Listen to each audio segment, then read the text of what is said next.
Bonjour à chacune, à chacun d'entre vous.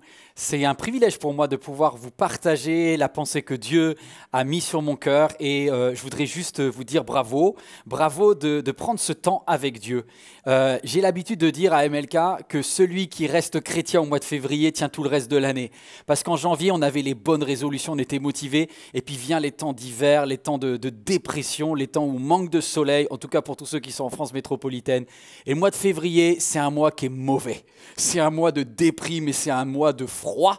Si vous tenez avec Dieu au mois de février, vous tiendrez toute l'année. Donc, je ne sais pas si tu as un voisin à côté de toi, si tu regardes ce culte en famille, tu dis à tes enfants, à ton conjoint ou peut-être à la personne avec qui tu es ou si tu es seul, tu le dis sur le chat. Bravo de tenir au mois de février. En tout cas, on va passer un bon culte et rien ne pourra nous priver, nous empêcher d'apporter à l'Éternel une louange qui vienne du fond du cœur. Dans ces temps-là, je crois que Dieu va nous façonner, va nous modeler. Et c'est d'ailleurs la série de messages que je vous propose, c'est la main du potier. Comment Dieu, qui est le souverain, le merveilleux potier, prend nos vies et va nous façonner. Alors on va commencer à louer Dieu et donc on se retrouve dans quelques instants. À tout de suite. Je vous invite à élever le nom de Jésus ce matin.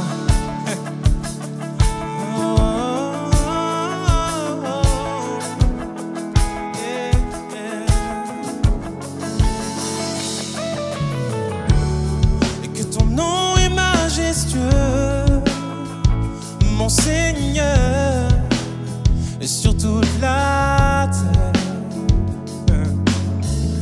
Et ton nom est fort et puissant, ton nom est glorieux et grand. En lui nous sommes sauvés. Alors, le nom de Jésus, plus haut que tous les noms, roi des rois, aucun nom n'est comme le sien.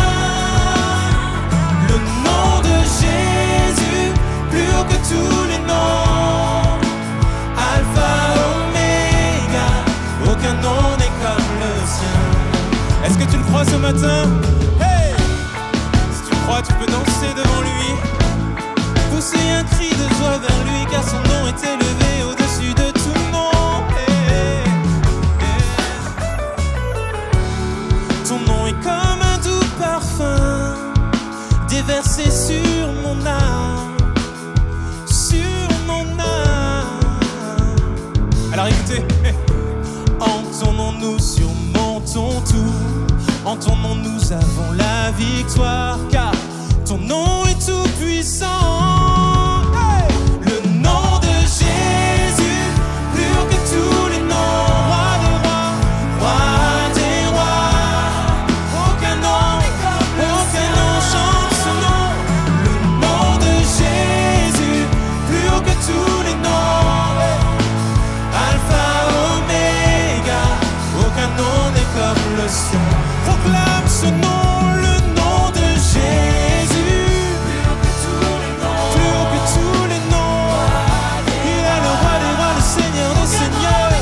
Aucun nom n'est comme le sien. Le nom de Jésus, plus haut que tous les noms. Alpha, Oméga, aucun nom n'est comme. Alors, aucun autre Dieu n'a vaincu la mort. Proclame, aucun autre Dieu n'a vaincu la mort que Jésus-Christ le ressuscité. Alors on fait quoi? Nous l'élevons plus haut. En son nom, tout genou fléchit. En son nom, tout homme est sauvé. Nous invoquons son nom. Invoque le nom de Jésus, plus haut que tous les noms.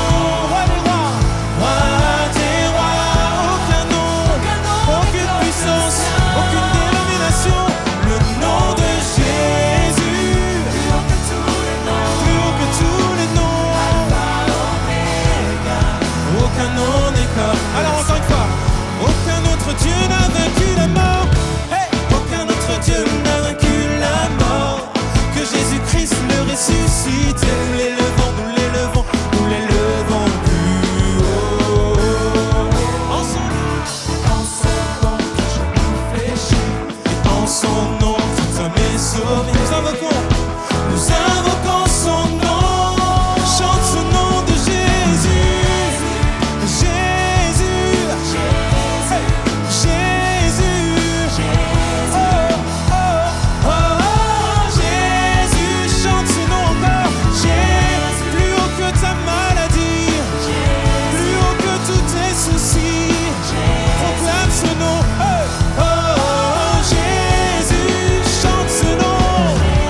haut que ta maladie. Il est le roi des rois. Aucun nom n'est comme le sien. Chante avec moi. Le nom de Jésus, plus haut que tous les noms. Alpha, Oméga. Aucun nom n'est comme le sien. Si tu le crois, proclame. Aucun nom n'est comme le sien. Aucun nom n'est comme le sien. Avec foi, proclame-le. Aucun nom n'est comme le sien. Aucun nom n'est comme le sien.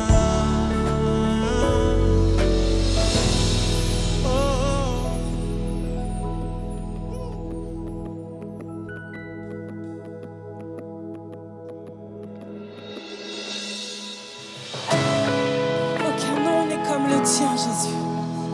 Tu es le roi des rois. Et ce matin, nous te demandons, nous t'invitons à siéger au milieu de nos louanges. Oui, le monde se prosternera devant toi.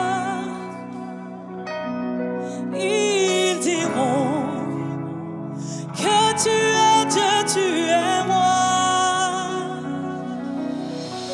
Commençons maintenant. Pourquoi donc attendre? Roi de gloire, remplis ce lieu. Je veux être près de toi. Oui, être près de toi. Roi de gloire, remplis ce lieu. Je veux être près de toi. Oui, être près de toi. Oui, le monde se prosternera devant toi. Ils diront que tu es Dieu, tu es roi. Que tu es Dieu, tu es roi. Alors commençons maintenant. Hey! Commençons maintenant. Pourquoi donc attendre? Nous pouvons louer le Dieu de victoire, le roi de gloire, roi de gloire, remplis ce lieu. Je veux être près de toi. Oui, être près de toi. Roi de gloire, remplis ce lieu. Je veux Je juste veux être près de toi. près de toi. Oui, être près De toi. Alors je chante Alléluia jusqu'à ton retour. Et je danse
de toi. Oh, roi de gloire, remplis ce lieu. Je veux être près de toi. Oui, être près de toi.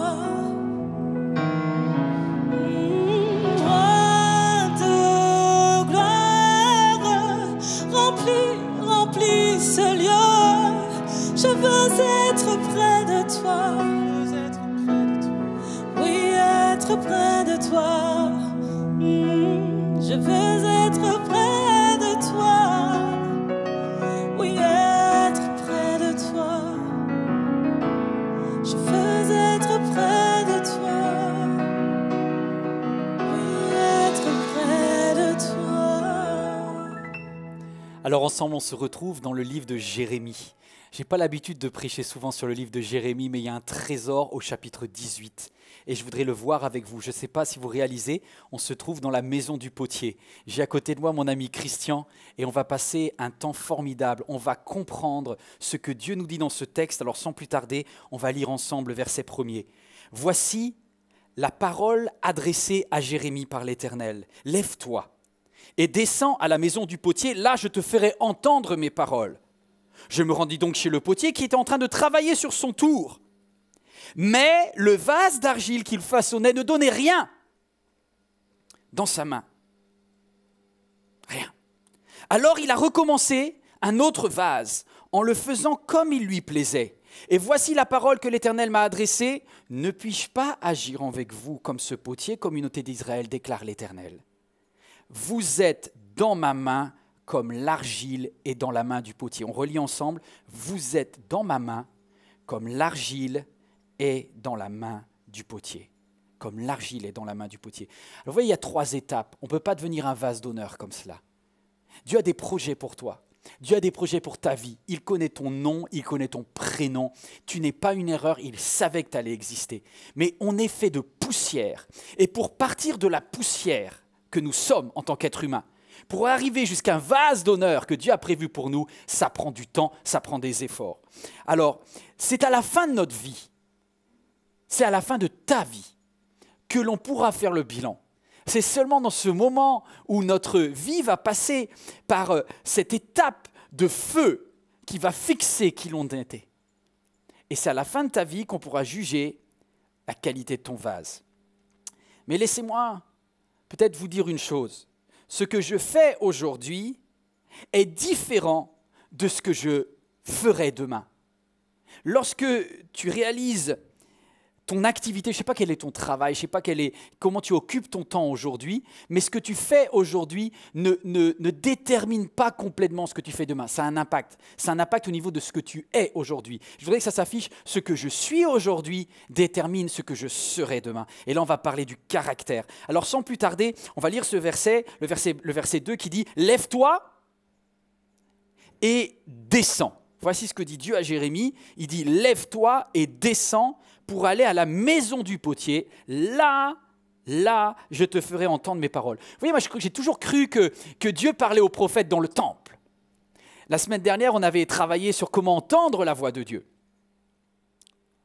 Et la voix de Dieu, on a plein de préjugés. On pense que Dieu va nous parler plus dans un temple, dans une église, dans un lieu saint. Et là où Dieu attendait Jérémie, ce n'était pas dans un lieu saint en fait, pas dans un lieu compliqué, sanctifié, c'était dans son quotidien, dans sa vie en vrai, dans qui il est dans l'ordinaire. Et il dit, tu vois, Jérusalem c'est une montagne, c'est merveilleux, le temple d'ailleurs est une montagne, quand vous allez à Jérusalem, vous voyez les vestiges du temple, c'est dans l'endroit le plus haut de Jérusalem. Mais pour entendre la voix de Dieu ce jour-là, l'Éternel a parlé à Jérémie, il lui dit, tu vois ce que je veux te demander, c'est de ne pas monter, mais de descendre. Va dans la vraie vie. Tu sais, ton caractère dans la semaine dit plus sur toi que ton caractère le dimanche matin. Parfois, Dieu va voir qui tu es dans les moments où tu es en bas. C'est là que le potier travaille. C'est là que Dieu travaille ta vie. Et d'ailleurs, la semaine dernière, je vous ai parlé de ces sermons, de comment Dieu nous parle, comment Dieu... des fois, il ne nous parle pas, il nous montre. fois, il n'y a aucun mot qui sort de la bouche de Dieu. Et ce jour-là, pour parler à Jérémie, Dieu n'a pas parlé. Il lui a dit, va voir ce que fait un potier. Et c'est par l'image que tu comprendras la réalité spirituelle. Est-ce que tu es prêt à ce que Dieu, pendant ces 2 dimanches, là, pendant ces 2 messages, puisse te parler peut-être par une métaphore, par une image qui est l'image du potier? Alors la première partie, ça va s'afficher sur votre écran, la première partie c'est de la vase au vase, de la vase jusqu'au vase. Quel est le projet de Dieu? Vous êtes dans ma main comme l'argile est dans la main du potier. Et c'est un peu le jeu de qui est qui. Je ne sais pas si vous avez connu ce jeu, qui est qui. Alors on est partis ensemble. Au verset 3, il dit « Je me rendis chez le potier qui était en train de travailler sur son tour. » Qui est le potier? Le potier, c'est Dieu. C'est Dieu qui travaille sur son tour. Et lorsque Dieu travaille, c'est parce que le potier, il aime créer. Il aime faire naître une forme, un vase, un objet, je ne sais pas si ça va être une petite soucoupe, peut-être que Dieu va faire une amphore, peut-être que Dieu va faire une petite tasse de ta vie. Je ne sais pas ce que Dieu veut faire, mais en tout cas, Dieu a des projets. Il est hyper créatif. Dieu est un créatif. Au commencement, Dieu créa le ciel et la terre. Dieu aime créer. Vous savez, en hébreu, le texte nous dit que c'est le verbe bara. C'est-à-dire que Dieu va appeler à l'existence. Il va créer. Ça, c'est la première étape, créer.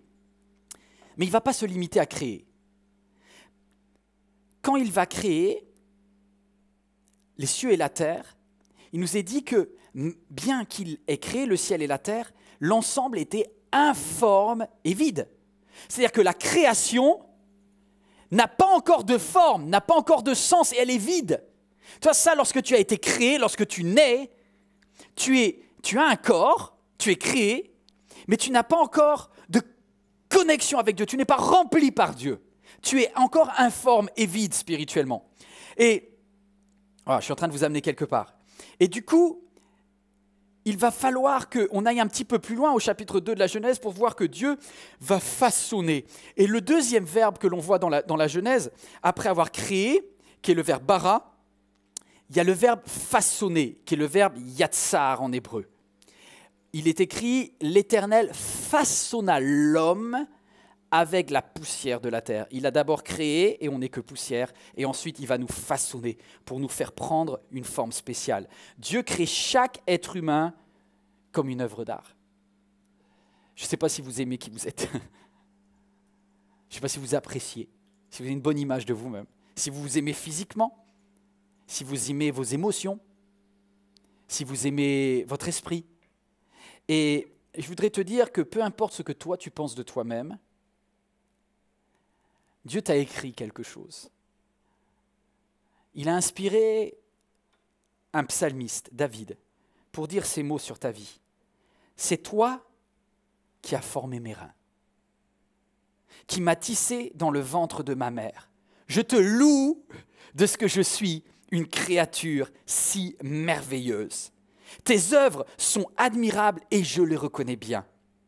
Mon corps n'était pas caché devant toi lorsque j'étais fait dans le secret, tissé dans les profondeurs de la terre.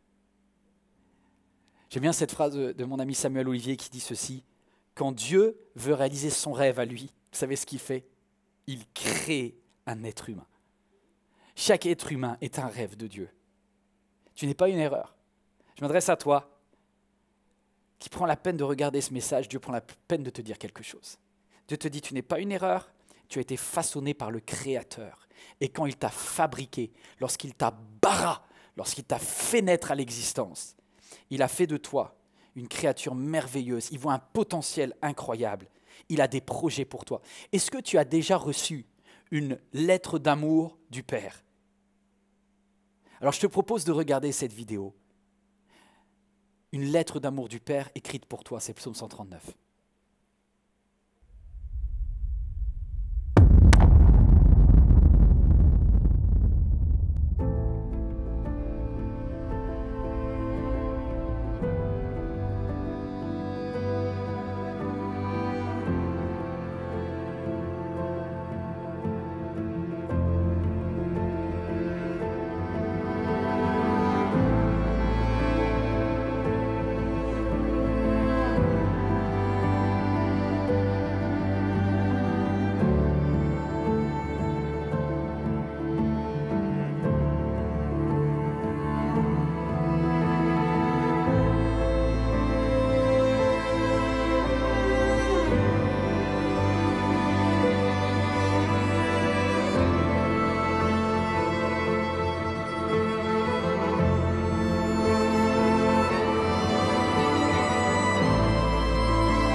Dieu est ce potier qui vient vers toi tel que tu es. Ce que j'aime dans cette histoire, c'est que le potier, il va oser mettre sa main dans la boue pour fabriquer ce qu'il a prévu de fabriquer.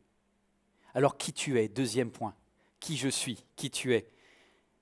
L'être humain, c'est l'argile. Nous sommes de l'argile. Toi, moi, nous sommes de l'argile. Et Dieu prit la poussière. Dieu va prendre de la poussière et il va se salir les mains. Alors sans plus tarder, moi je vais demander à mon ami Christian. Christian, je vois que tu as du bel argile dans tes mains, mais à côté, il y a quelque chose. Explique-moi un petit peu ce que c'est ce pot ici. Qu'est-ce qu'il y a dedans? En fait, donc à l'intérieur, il y a de l'argile qui vient directement de l'état naturel. D'accord. Voilà. Donc, à l'état naturel, l'argile, on ne peut rien faire. On ne peut rien faire. Il y a plein d'herbes, Okay. il y a des morceaux de bois, il y a des cailloux.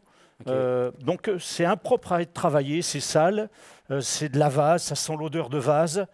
Et ce n'est pas du tout une terre préparée pour le façonnage, en fait. Donc ça veut dire que, en fait, de l'argile nickel, dès le départ, ça n'existe pas. Non. Toute non. argile doit être quoi? Ça doit être lavée. Elle doit être lavée, filtrée, relavée, refiltrée. À l'état naturel, c'est juste une terre à briques.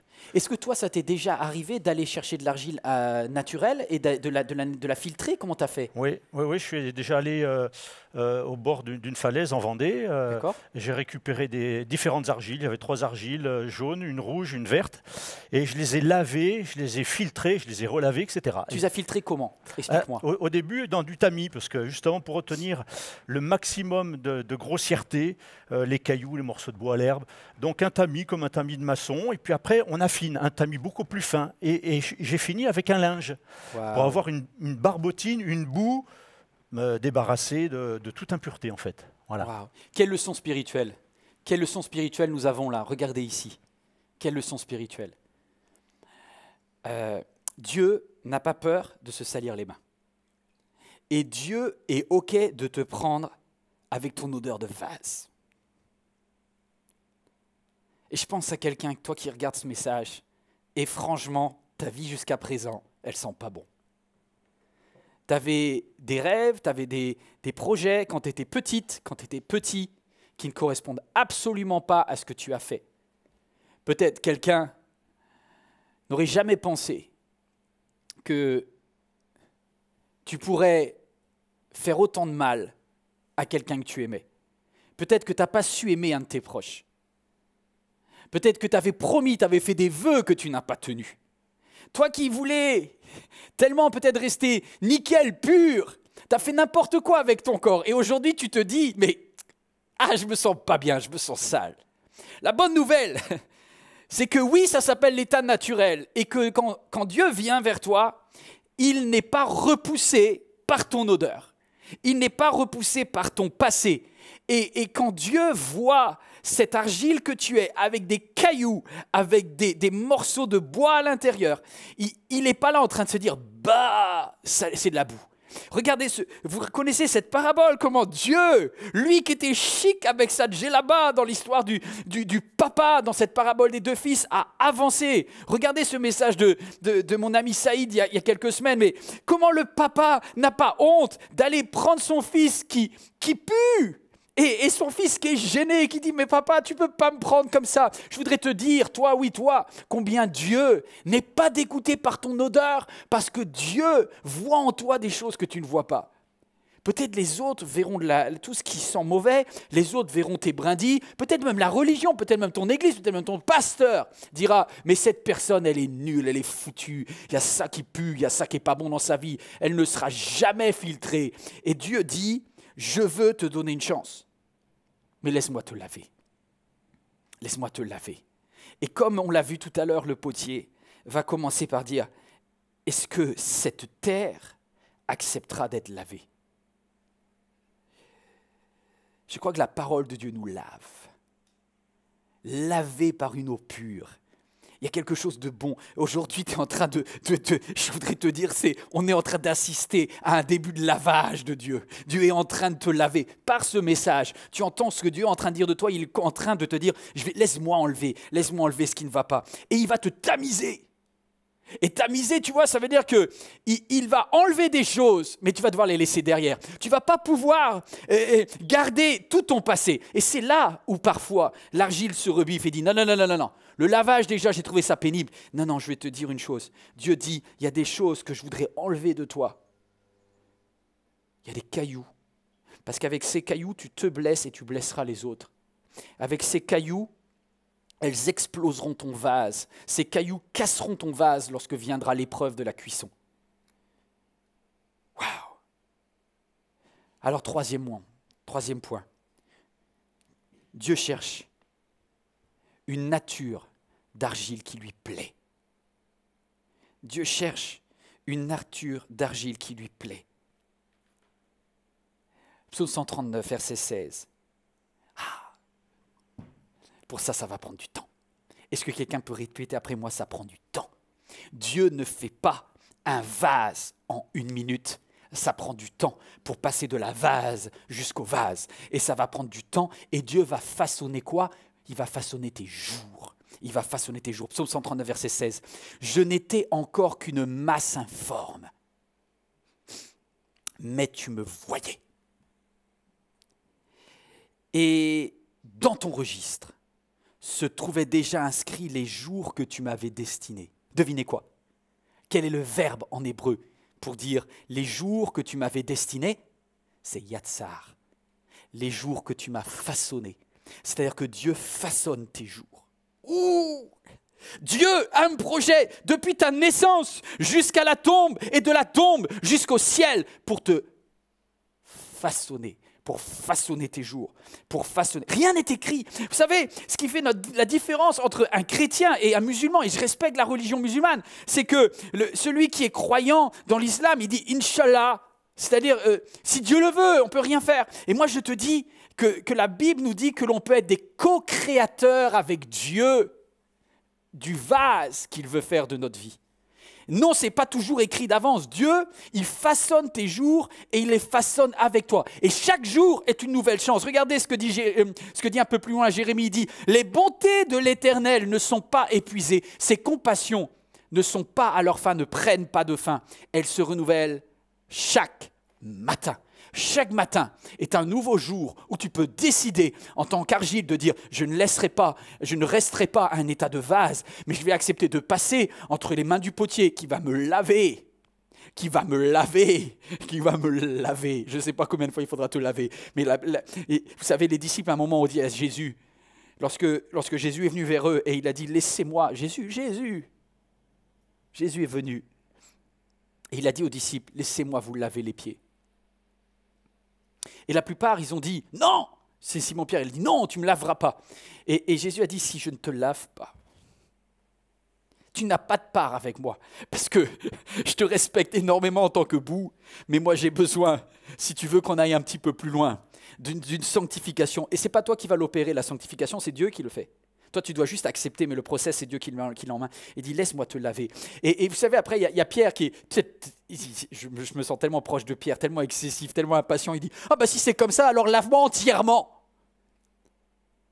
Et Jésus lui dit, non, pas non plus, juste les pieds, parce que tu es déjà pur. En fait, laissez-moi vous dire une chose. Il y a différentes étapes dans le lavage. Il y a le premier lavage, j'ai envie de dire c'est le Karcher, le coup de Karcher, où vraiment tu es nettoyé, c'est la conversion, c'est génial. Mais après, tous les jours de ta vie, tu vas te salir un peu et régulièrement, tu auras besoin d'une finition, d'un lavage de finition. Et c'est ce que dit Jésus. Chaque jour de notre vie, à marcher dans les rues de Jérusalem, on se salit les pieds.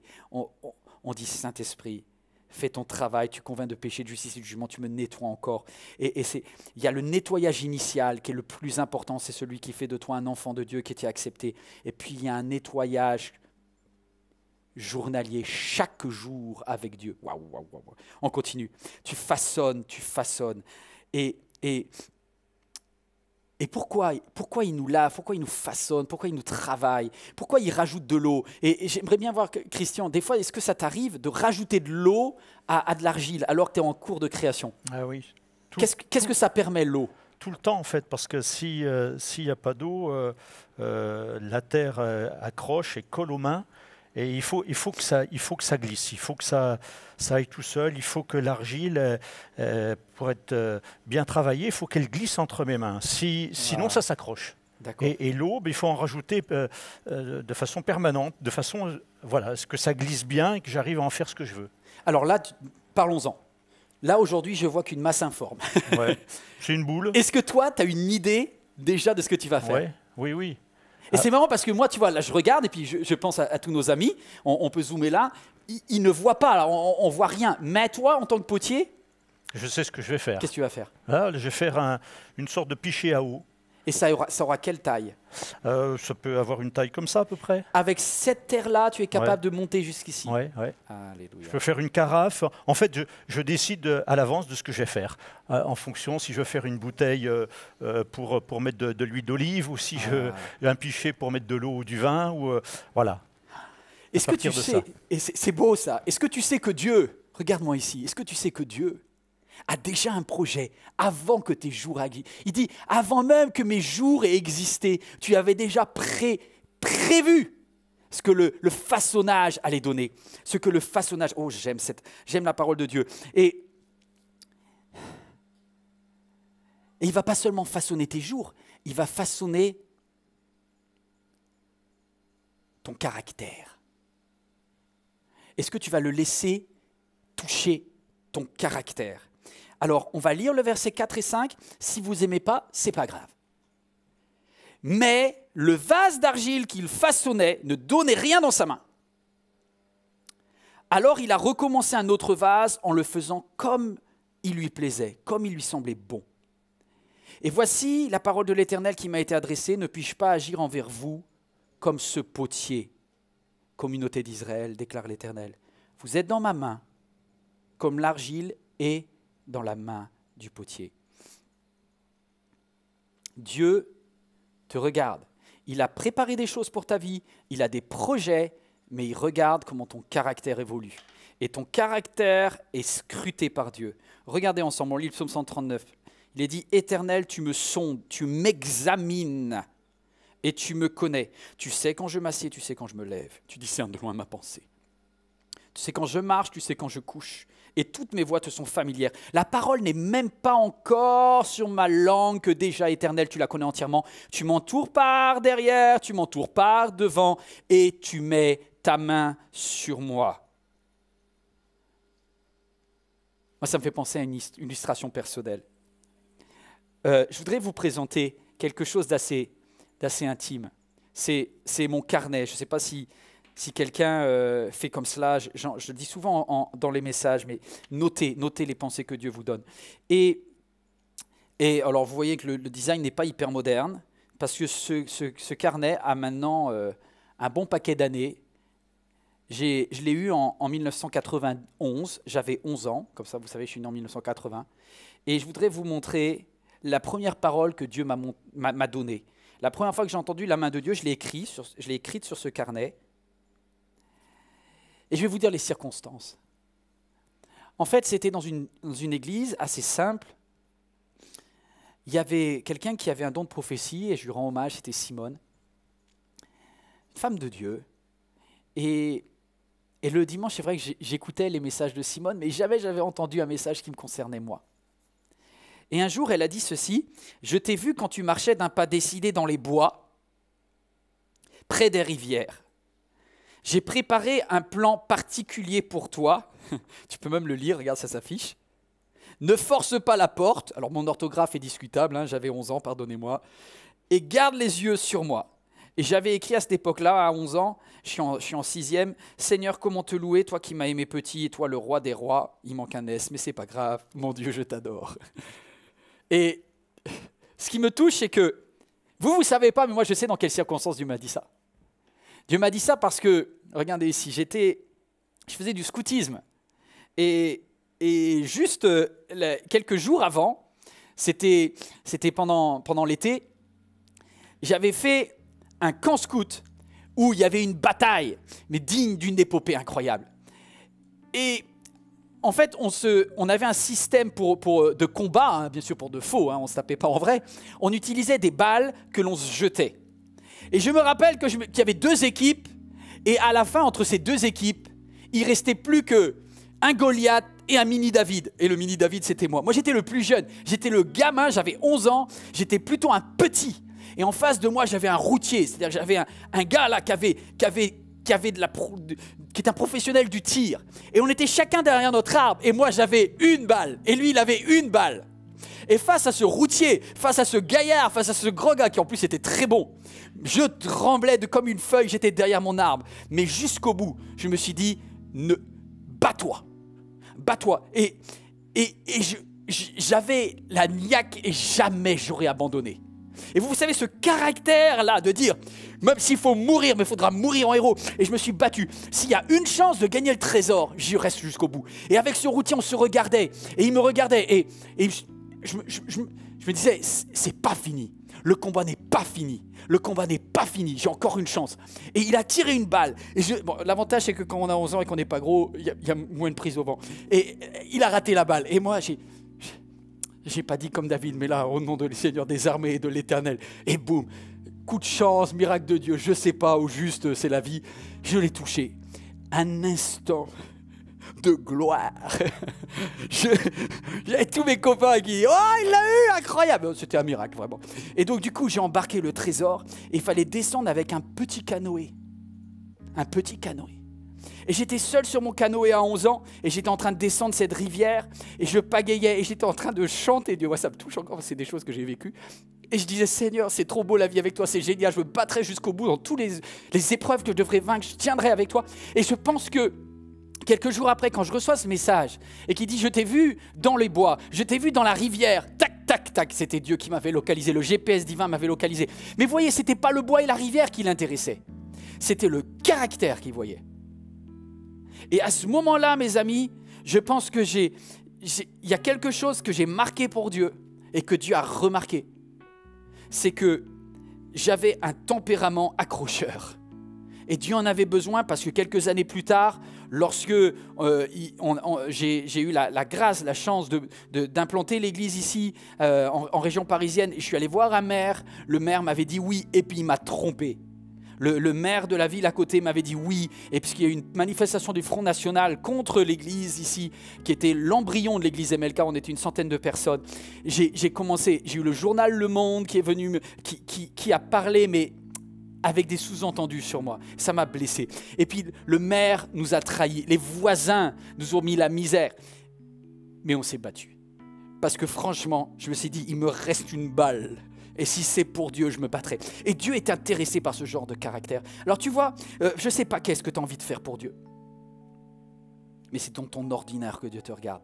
C'est quand tu vas au boulot, comment tu réagis avec ta collègue.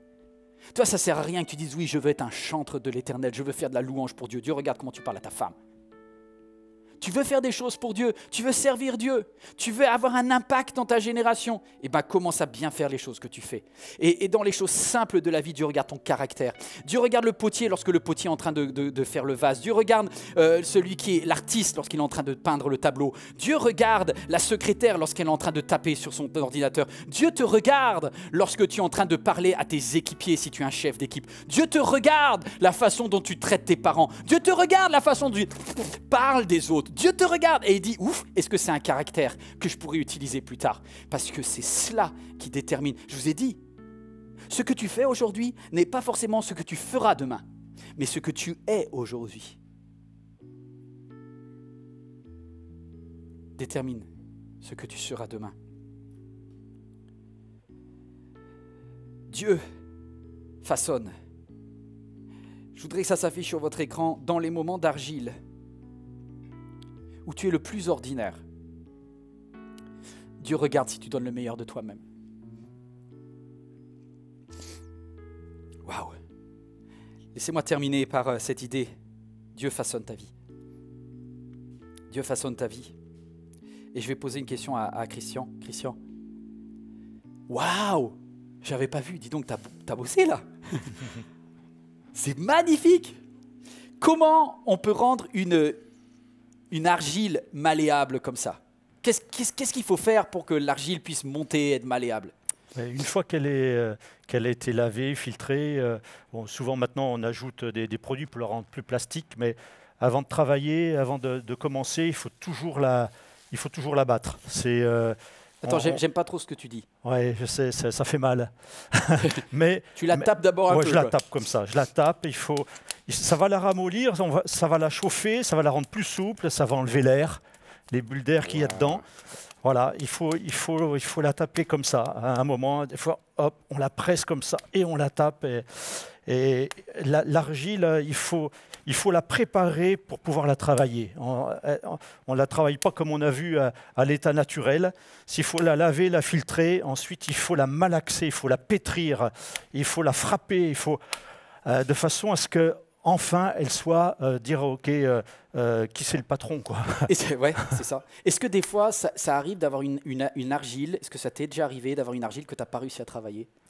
Oui, parce que surtout quand on les trouve à l'état naturel, celles que j'ai lavées, filtrées, etc. Par exemple, quelque chose que je ne voyais pas, qui était caché, c'était que c'était une argile qui avait des gaz. Est-ce que c'était le cas quand tu étais allé près de la falaise en Vendée? Oui, c'est ça. Et tu avais dit qu'il y en avait 3. Oui. Tu avais de la jaune. La jaune, de la verte et de la rouge. Et puis en fait, la verte et la rouge, j'ai jamais pu tourner avec. Ah bon, elles n'ont même pas démarré? Ah non, elles cassaient, elles manquaient de plasticité. Pourtant, elles avaient été lavées, filtrées, mais vraiment impropre au travail, ouais, trop rigide. Et la jaune était souple, mais quand je l'ai passée à la cuisson, le pot que j'avais fait était plein de boursouflures, de bulles.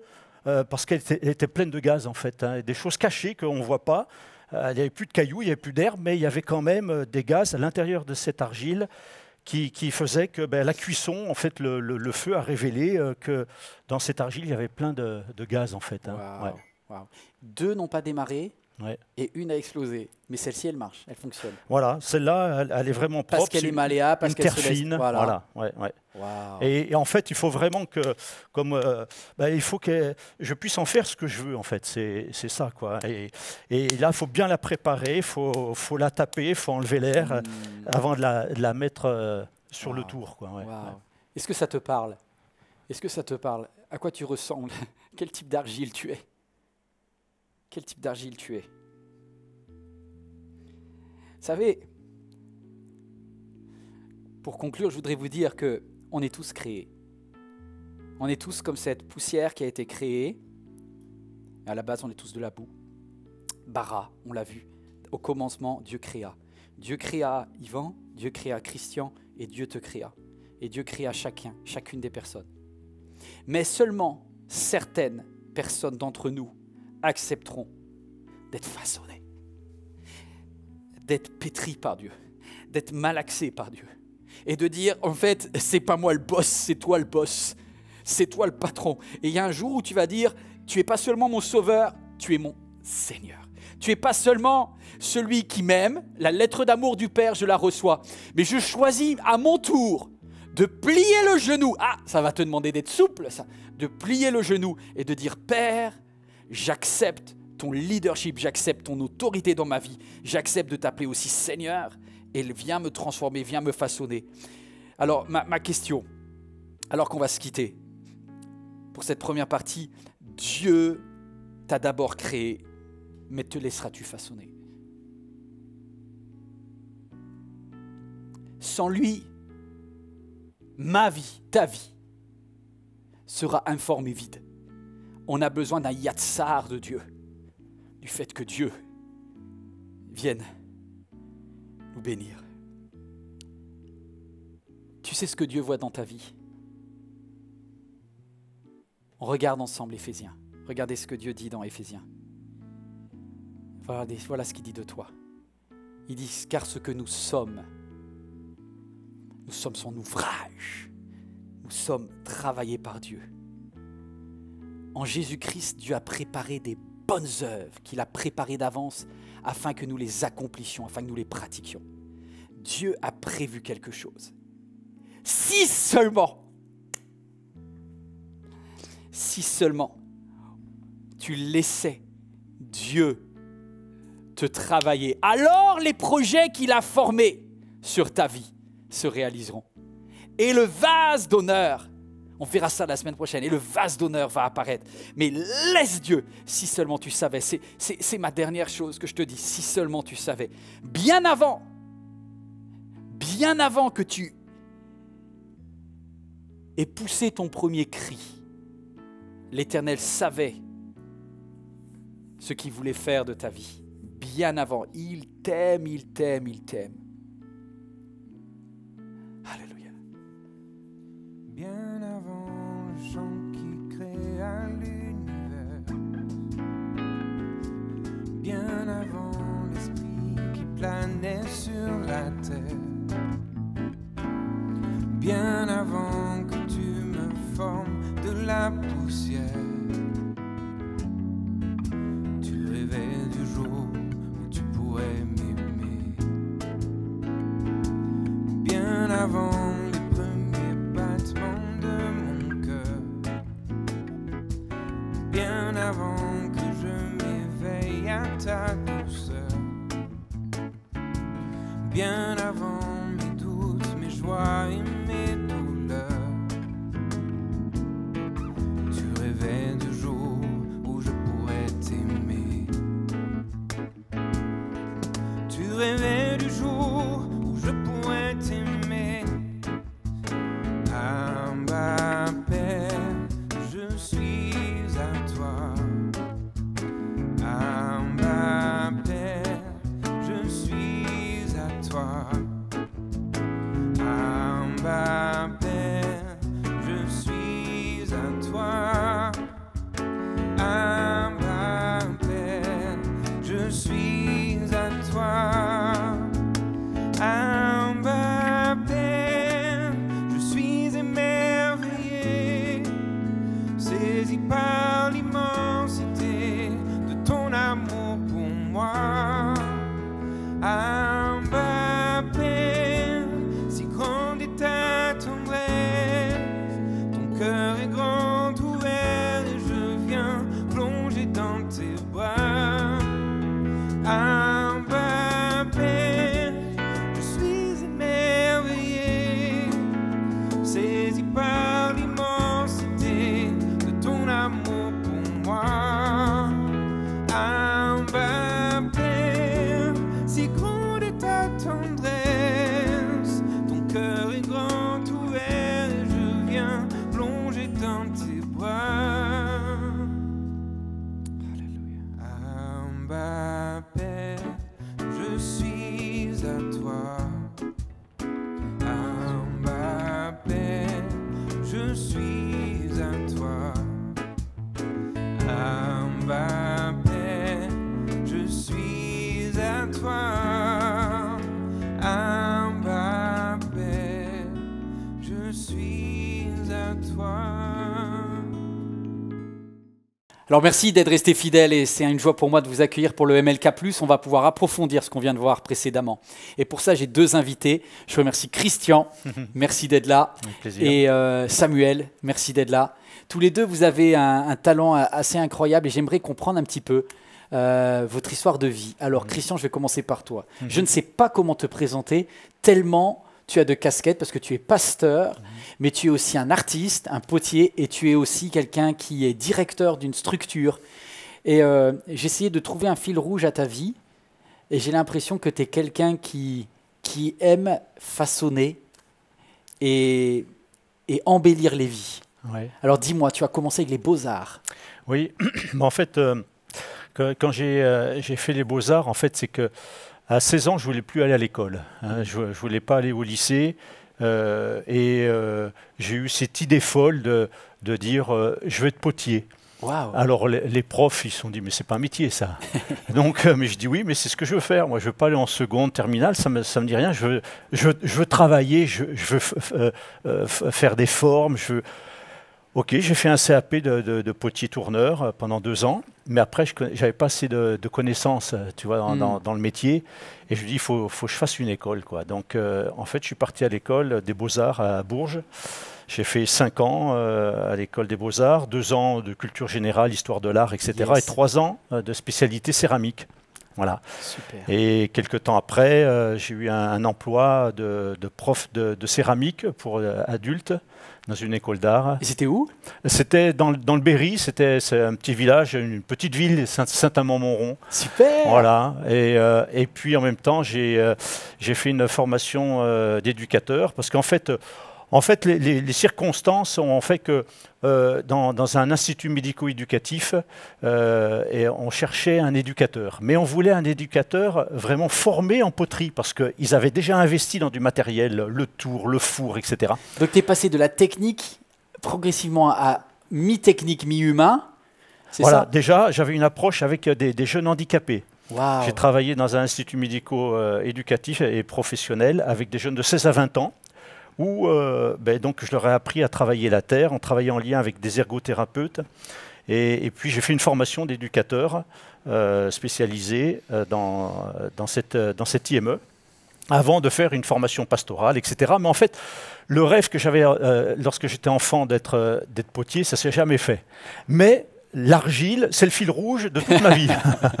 En fait, parce que j'ai fait cette formation de potier, aux Beaux-Arts j'étais prof de céramique. Comme éducateur, j'ai travaillé avec le fil rouge toujours de l'argile, comme support auprès des jeunes. Après, j'étais pasteur, j'étais aumônier et j'ai créé un atelier poterie dans une maison d'arrêt. J'étais dans le Jura, à Lons-le-Saunier. J'avais un directeur de la maison d'arrêt qui était vraiment là, très ouvert. Tu as commencé à t'occuper de vie qui était vraiment cabossée là. Parce que voilà, on a commencé à faire de l'accueil aussi, donc pour des repas et des jeunes que je suivais à la maison d'arrêt. Je les retrouvais parfois dans la rue. Et puis à l'église, on a commencé à faire des repas, à s'ouvrir. Et on a accueilli des gens de la rue. Donc j'ai fait partie du conseil d'administration de la maison d'arrêt au niveau culturel. Et ce qui permet d'avoir un suivi entre les gens de la rue qui vont en prison, qu'on suit après pour les repas, etc. Et on a fait une expo. C'était les journées portes ouvertes à la maison d'arrêt, tu vois, entre guillemets, forcément. Et là, j'avais des détenus qui étaient des producteurs de poterie, mais à fond, quoi. Et on a pu faire une expo comme ça. Et est-ce que le fait de faire des objets, ça un peu les guérissait, eux qui avaient raté leur vie, en fait? Ah oui, c'est quelque chose, en fait, comme on l'a vu, et tu l'as expliqué tout à l'heure, on part d'une masse informe, donc c'est une masse de terre. Et d'avoir la technique et de sortir une forme et de dire je voudrais faire ça. Alors il y a des fois, il y en a qui avaient des idées surprenantes. Faire une chaîne. Je dis oui, tu peux faire une chaîne. Parce qu'il voulait dire je suis libéré de mes chaînes. Je dis oui, alors on a fait une grosse chaîne comme ça, donc je lui ai montré la technique. Enfin bon, il y avait des choses comme ça. Et c'est surprenant, mais bien sûr, moi je crois aussi à ce que l'art peut apporter en guérison. C'est aussi un exutoire. On libère des choses, on exprime. On sait que l'artiste, il exprime un tas de choses au travers de ce qu'il fait. Alors moi, c'est génial. Je découvre en direct, j'aime trop. Et première chose, le préjugé qu'un chrétien, l'art, c'est dangereux, va pas en école d'art, ça me fait plaisir parce que tu étais chrétien aux Beaux-Arts et tu as gardé ta foi. En fait, je me suis converti pendant mes études de Beaux-Arts. C'est génial. J'étais pas chrétien au départ. Et c'est pendant mes études aux Beaux-Arts que j'ai rencontré des chrétiens à la sortie du resto universitaire. Il y avait un gars qui mettait des bibles, etc. sur son capot de 403, juste à la sortie du resto U. Là. Et puis je me suis intéressé. En fait, c'est comme ça que ça a commencé. Quoi. Et après, dis-moi, est-ce que tes compétences techniques de potier, je bascule à aujourd'hui. Aujourd'hui, en 2021, tu t'occupes de terres qui ont été abîmées. Mais c'est des êtres humains. Ouais. Tu es directeur d'une structure qui s'appelle AC3. Ouais. Tu es dans les Alpes, c'est ça? On est dans le Var, on est dans le Var, dans Provence. Voilà, en Provence, d'accord, au sud. Et oui, donc c'est accueil, accompagnement, action, AC3. Et donc avant, ça s'appelait Teen Challenge. Et donc là, on accueille des hommes de 18 à 40 ans à peu près. On veut qu'ils soient dans une démarche volontaire. Ce sont des hommes qui ont eu des parcours difficiles et puis souvent liés avec une conduite addictive, aux substances ou alcool. Et puis ça a brisé leur vie en fait. Ça a arrêté leur carrière, ça a brisé les foyers. Donc, c'est des vases fissurés. Ouais. Ils sont cassés à l'intérieur, quoi. Donc il faut il faut les aider à reprendre confiance en eux, à les reconstruire, et puis leur donner goût à la vie et voir qu'ils peuvent vivre sans substance et sans alcool. C'est possible. Et donc, il faut un objectif. Voilà. Et là, on croit vraiment à l'action de Dieu qui restaure les vies brisées. Tu en as vu ça? Tu as vu des histoires comme ça? Tu as des témoignages en tête? Des conversions. Là, je pense à un qui avait de gros problèmes d'alcool et il était sous traitement et on n'a pas de motivation. Pas de motivation, pas d'objectif, assommé par les médicaments.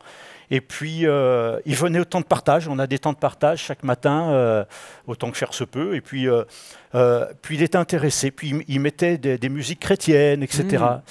Et puis un jour, il y a eu un déclic. Un déclic où, mais alors, on a vu un changement, même physique.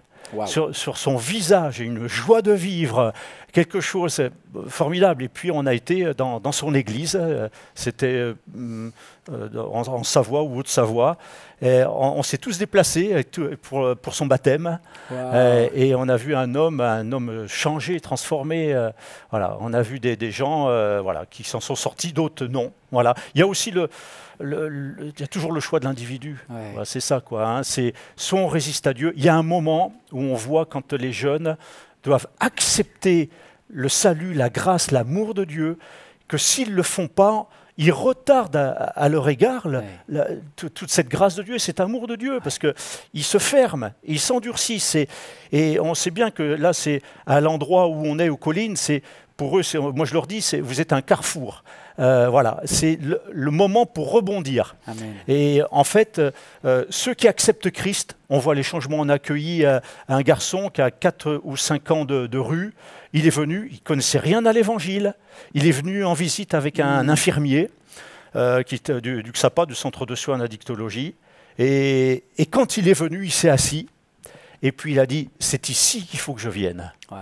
Et ben c'est ici qu'il a rencontré le Seigneur, en fait. Hein. Il ne connaissait pas l'Évangile. Voilà, il donne son cœur au Seigneur. Aujourd'hui, il est parti, ça fait 2 ans. Et aujourd'hui, il a un travail, il suit l'Église.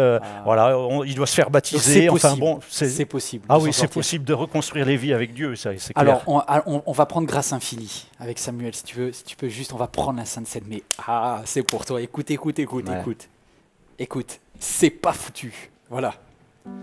Il y a des vies qui sont sauvées. Enfin, Christian, c'est quelqu'un d'incroyable parce que j'ai demandé à quelqu'un de te décrire, quelqu'un qui te connaît un petit peu, et j'ai dit, parle-moi de Christian, et il m'a dit, il est d'une patience incroyable. Il est d'une patience incroyable. Tu ressembles à Dieu quand tu fais ça. Ouais. Tu ressembles à Dieu. Et je pense que Dieu est d'une patience incroyable avec toi. Et si tu regardes ce message en ce moment, c'est parce que Dieu te donne une chance. Dieu te donne une nouvelle chance. Dieu vient et il dit, ok, j'ai un projet. Ces gars-là, ils étaient cassés, plus personne pariait sur eux, ils sont arrivés dans tes collines là-bas, et tu les as aimés. À combien plus forte raison, Dieu aujourd'hui vous donne une chance. Je pense que tu as parlé d'addiction. Je pense que ça parle à quelqu'un. Peut-être quelqu'un qui dit, mais je m'en sors jamais.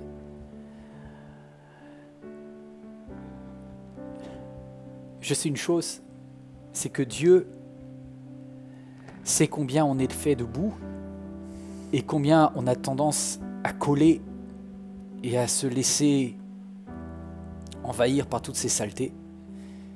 Mais je crois que Dieu sait exactement ce dont ton corps a besoin, ce dont tes hormones, c'est des phénomènes complexes. Je ne te promets pas qu'en un claquement de doigts, tu seras forcément libéré. Mais je sais une chose, c'est que ça peut arriver. Parfois, on peut être libéré tout de suite. Il peut y avoir un changement comme ce gars que tu as dit, du jour au lendemain. Du jour au lendemain. Ça existe du jour au lendemain. Puis des fois, c'est un processus. Ouais. Mais une chose est certaine. On va prendre la Sainte Seine ensemble. Et aujourd'hui, ça peut être le début d'une nouvelle vie. Pour certains, ça peut être une délivrance immédiate. Pour d'autres, ça peut être un changement progressif.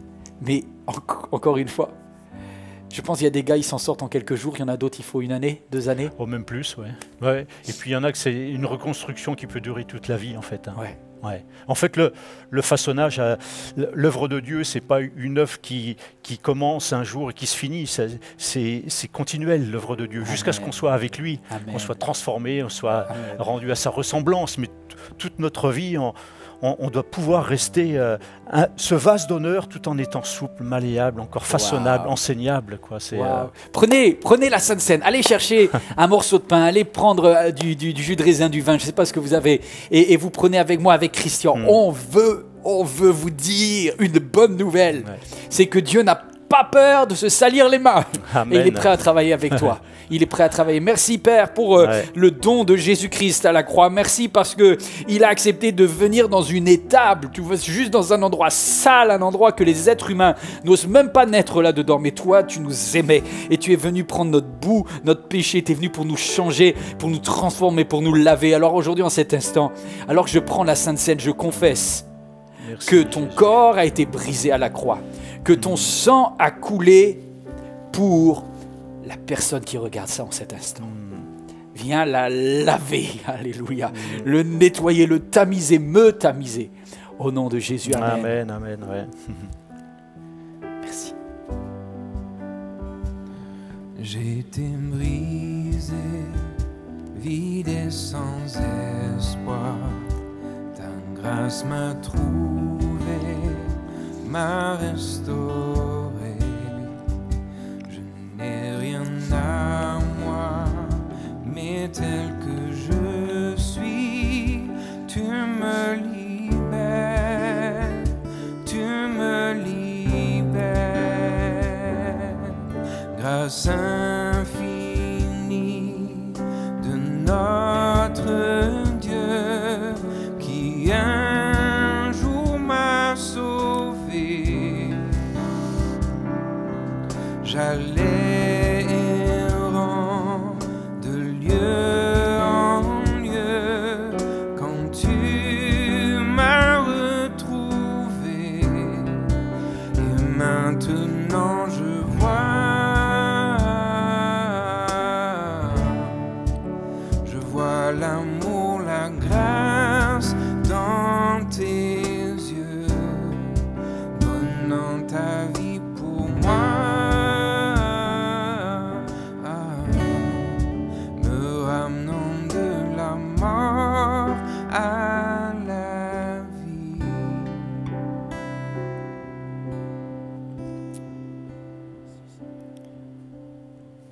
c'est vraiment merveilleux et je voudrais vous dire que vous pouvez donner vos témoignages à l'adresse qui s'inscrit témoignage@églisemlk.fr. Je voudrais entendre les merveilles de Dieu dans vos vies. Mais vous pouvez également demander la prière. Et il y a une ligne de prière qui est ouverte tous les dimanches. Appelez à midi, appelez le dimanche jusqu'à ce que vous ayez quelqu'un au téléphone. Mais on veut prier avec vous si vous le voulez. Cette ligne de prière, elle est ouverte et le numéro s'affiche sur vos écrans. En tout cas, je suis heureux parce que ce que Dieu a commencé, il va l'achever dans ta vie. Il va le rendre parfait, ça peut prendre du temps. Mais il y a un potier. Et si Dieu a choisi de s'occuper de ta terre, c'est parce qu'il veut en faire un vase d'honneur. Alors, je voudrais aussi remercier vous toutes et vous tous qui, fidèlement, permettez à ces moments, à ces messages d'être diffusés. Voilà, je pense que ce message, il peut te faire du bien, mais il peut faire du bien à quelqu'un que tu connais. Ça peut être quelqu'un de ta famille, ça peut être un proche, quelqu'un juste que tu aimes. Alors tu transmets, tu transfères ce message. Tu cliques sur partager, Et je te remercie parce que vous êtes aussi nombreux à nous soutenir financièrement et sans vous, ça ne serait pas possible. Voilà, mais je pense que c'est une chose merveilleuse que de semer pour quelque chose qui en vaut la peine. Vous allez voir, peut-être par vos finances, vous pouvez donner à jeveusdonner.fr et ça bénit l'Église MLK, ça nous permet de faire ces émissions. Mais vous pouvez également dire, non, moi je me projette sur le long terme, ça peut être une somme très raisonnable, ça peut être 10, 20, 30, 40, 50 euros par mois. D'ailleurs, en plus, il y a une réduction fiscale qui te permet d'éviter les 2 tiers si vous avez l'habitude de payer l'impôt sur le revenu. Mais quoi qu'il en soit, utilisez votre argent pour des choses qui en vaut la peine. Semez dans des vies, aidez-nous à restaurer des cœurs, restaurer des familles. à pouvoir bénir. Je voudrais aussi qu'on puisse bénir l'œuvre AC3. C'est une œuvre merveilleuse qui mérite d'être connue. Vous allez sur le site internet, ça va s'afficher sur vos écrans AC3 là-bas dans les collines. Ouais. Voilà. C'est super cette œuvre de Teen Challenge et ça mérite, franchement, si vous connaissez quelqu'un qui a peut-être besoin d'être aidé, je vais te donner du travail encore. Ah ouais. Tu as une année de boulot, Que Dieu te bénisse. En tout cas, c'est des choses merveilleuses. Voilà. On se retrouvera la semaine prochaine. Et la semaine prochaine, on va avoir la possibilité de creuser. Et notamment avec Samuel Olivier, on va bosser le message. Christian, tu seras là aussi. On va pouvoir travailler, on va pouvoir aller plus loin. Et ne manquez pas la deuxième partie. Cette fois-ci, on va passer du vase jusqu'au vase d'honneur. Ça va monter en intensité parce que Dieu a commencé quelque chose, il veut le rendre parfait. Ne manquez pas dimanche prochain, à bientôt. Le roi dans sa splendeur, vêtu de majesté, commencement et fin, la terre se réjouit. Il est paré d'éclat, la nuit est celle de fuir au son de sa voix, au son de sa voix. Oh Dieu, tu es grand, nous chantons. Oh Dieu, tu es grand, et tous verront. Oh Dieu, combien tu es grand.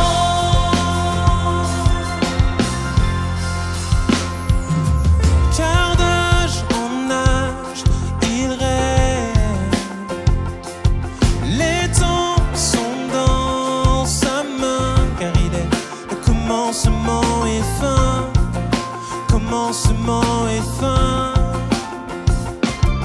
Le Père, le Fils, l'Esprit. Trinité divine. Le lion et l'agneau, le lion et l'agneau. Oh Dieu, tu es grand, nous chantons. Oh Dieu, tu es grand, et tous verront. Oh Dieu, combien tu es grand. Chantons-le, proclamons-le, tu es grand. Oh Dieu, tu es grand. Nous chantons. Oh Dieu, tu es grand. Tous verront et tous verront. Oh Dieu, combien tu es grand. Tu es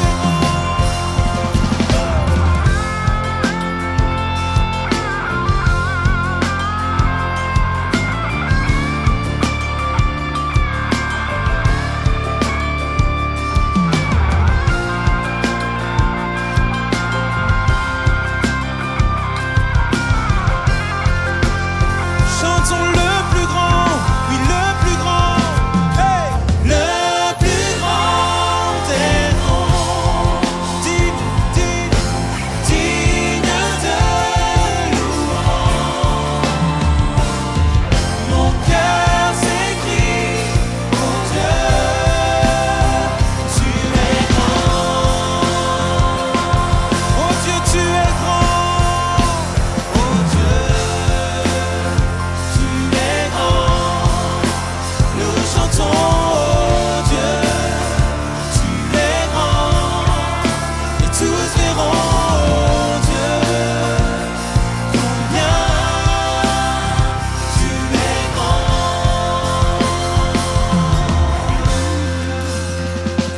Oh Dieu, tu es grand, nous chantons. Oh Dieu, tu es grand, et tous verront. Oh Dieu, combien tu es grand.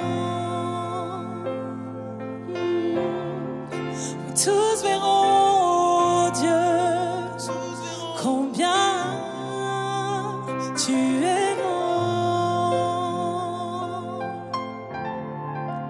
tous verront, oh Dieu, combien tu es grand.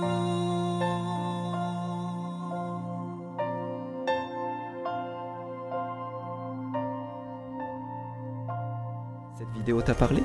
Clique sur j'aime. N'oublie pas également de t'abonner et de déclencher les notifications. Si cette vidéo t'a touché, elle peut aussi faire du bien à ceux qui t'entourent. Prends 5 minutes pour la partager à un proche ou à un ami qui en aurait besoin.